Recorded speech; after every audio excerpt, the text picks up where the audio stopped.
Monikers is a simple party game. I don't usually play a lot of these, but I have some non-gaming friends who recommended it. So like, well, we had so much time, so much fun playing it with family members. I decided to give it a try anywhere. So it is a charade type of game, so you're gonna need usually at least 4 players, so 2 teams of 2. And the idea is that you score points by communicating things to the other team member or team members, so you can get to a pretty high number of players, of course. But it is a game that seems to absorb some lessons from modern game design also, including the fact that you have a cooperative version. I don't remember charades being cooperative back in my days, in which you simply go through the cards and you're trying to communicate them to your team members as fast as possible. So, what you have in the box is a rule book, which is scarily thick for a party game, but in truth is mainly illustrations with extremely simple and short rules. And then you have a bunch of cards, and that's the game, especially in the basic set, which you can of course expand. There are a lot of regular cards, by which I mean cards that are designed as playable with anybody and everybody. And then there are not safe for work cards that are marked by a little fruit here. Is that a peach? Maybe a peach. And the book says, oh, you may not want to play that with children, or you have to decide. Lady Macbeth being one of those, and there are things. A lot of these have to do with sexuality. Of course, they're not safe for work. There may also be things, however, that are just controversial, like a super spreader event. So that's not necessarily whatchamacallit. Doesn't say sexual, historical things, Caligula, for some reason, and one of Bloody Mary, Hold My Beer, Borat, and one of the Poor Noise Complaint, and one of the cards that really are not okay is Jesus Christ. Can't find it right now, but it's right there. And George O'Keefe, you never know. And then there are other cards that have the F word on them. So there's a vast range of cards that they consider not safe for work. Incidentally, I haven't played with those because you can, so I keep them in this side of the box. I play with the other ones. I think they are more fun anyways. I don't enjoy the idea of playing a game kind of to feel authorized to say the F word. Incidentally, I use outside language off screen whenever it seems appropriate. I don't have any moral scruples. I don't find it interesting in games. So, you're gonna have these are the cards, each with a subject such as 2 spaces after a period and a description of what that subject is. And the subject can be very general, such as morning breath, or very specific or culturally determined, like Sina, warrior princess. Incidentally, I wonder if children today know that. Or Gregor Samsa. Why Gregor Samsa? Yes, and Giorgio and Macbeth. No. Bull. No. But, and of course, but you have the subject, and then you have a description of the item without using the words themselves. So the description of Rapunzel will not say, oh, Rapunzel is blah, blah, blah. This is important and interesting because some of these things, I don't know who they are. I myself, there are reference to American culture, or just things as somebody who moved to the US at age 26, didn't grow up here. I don't know who this person is. Also, after I moved to the US, I spent a lot of time in the library and or playing board games and or playing video games. So I don't know all of these. I know about this play/movie because I remember seeing it. I don't know about this one, and I don't know if this is like common thing in American lore. But some definitely are things from American lore, comedians from the 1990s that I didn't know and things like that. But we got the description. Now, which is important.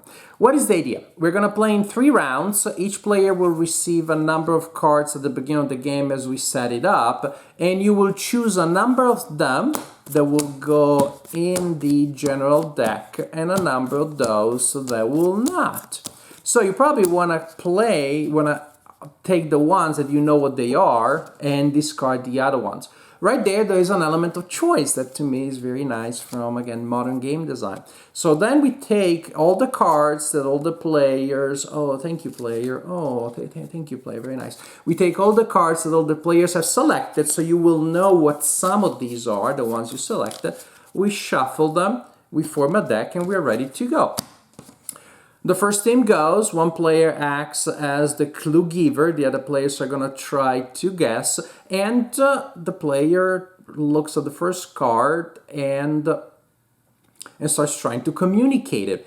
And they have 1 minute. In 1 minute they can go and communicate and possibly guess as many as they want. They can also pass as many as they want, so you're never stuck in an annoying situation. The first round, you can say whatever you want with the exception of the words that are on top, on the solution itself.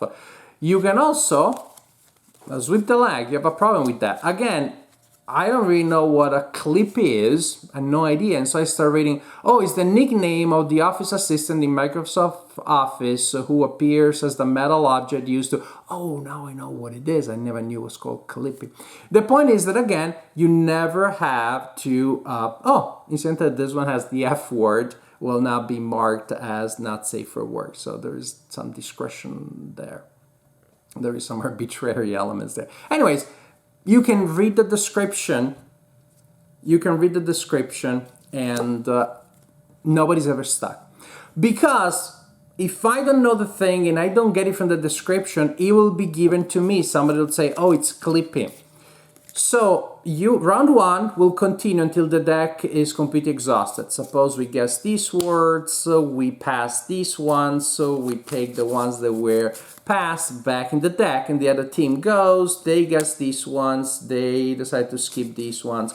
And we continue round 1 until all the cards have been assigned. At that point, we scored the points at the bottom of each card. We keep track of many points we use. Then we take the same cards and shuffle them back in. And again, that's the idea that I like very much. There may be a word, a concept I never heard before. I will learn it in round 1, and I should try to memorize it because, of course, it gives you an advantage. So in round 1, you can say whatever you want.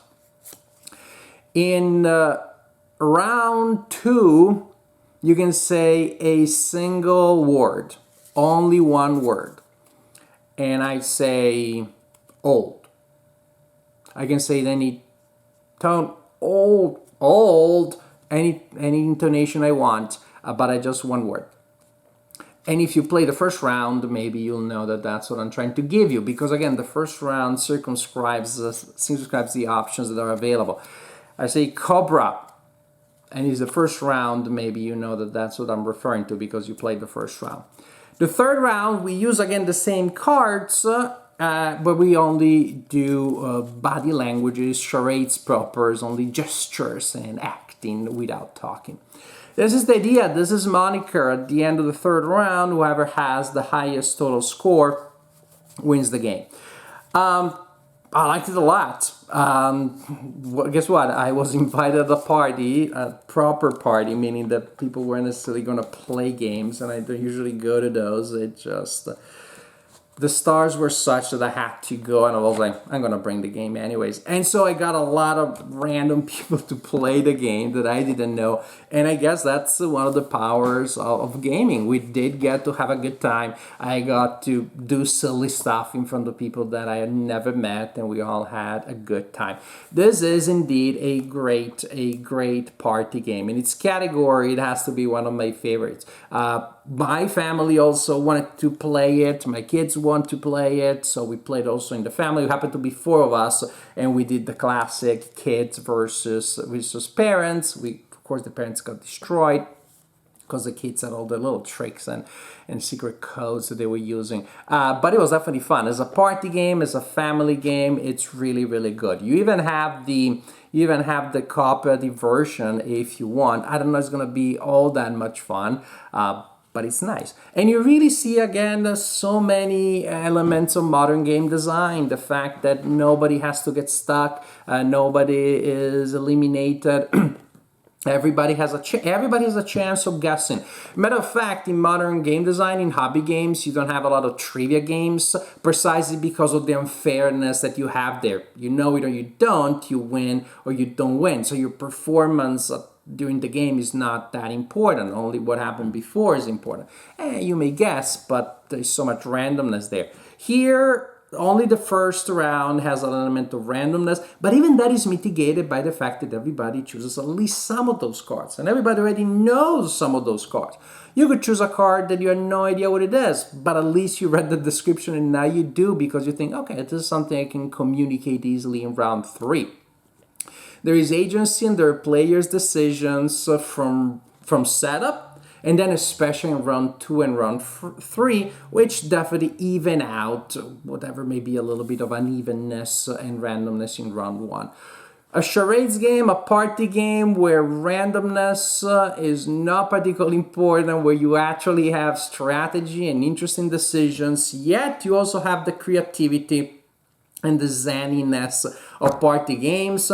Definitely a winner in my book, and when it comes to party games, this has to be one of my favorite ones.